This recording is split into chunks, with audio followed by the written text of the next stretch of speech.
A bicycle with a 24-inch diameter wheels is traveling at 14 miles per hour. We want to find the angular speed of the wheels in radians per minute.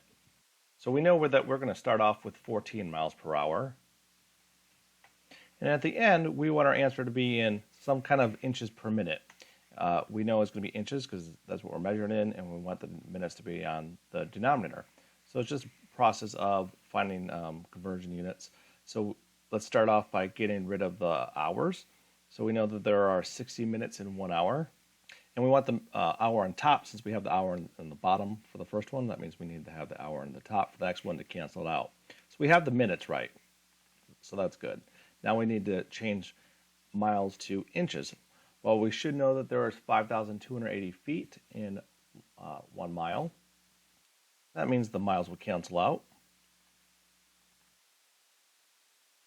And we also know that there are 12 inches in a foot. Cancel out.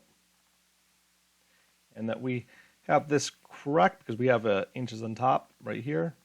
And we have minutes on the denominator, so that's a match. So now it's just a process of doing 14 divided by 60 times 5280 times 12. And that's going to give us 14,784.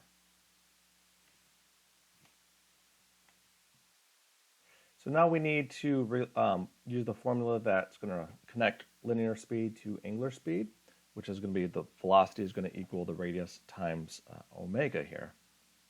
And since we're given that the diameter is 24 inches, that of course means that the radius is going to be half that, or 12 inches.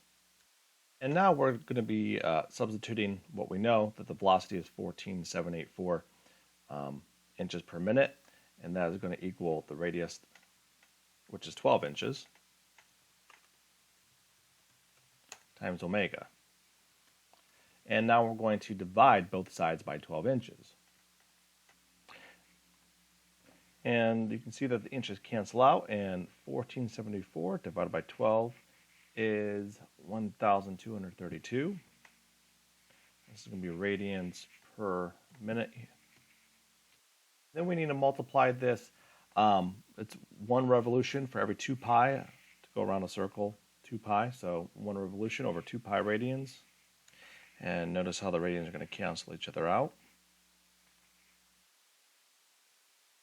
And that's going to end up being 1232 divided by 2 pi is going to be about 196.07888, say 9 there, revolutions per minute.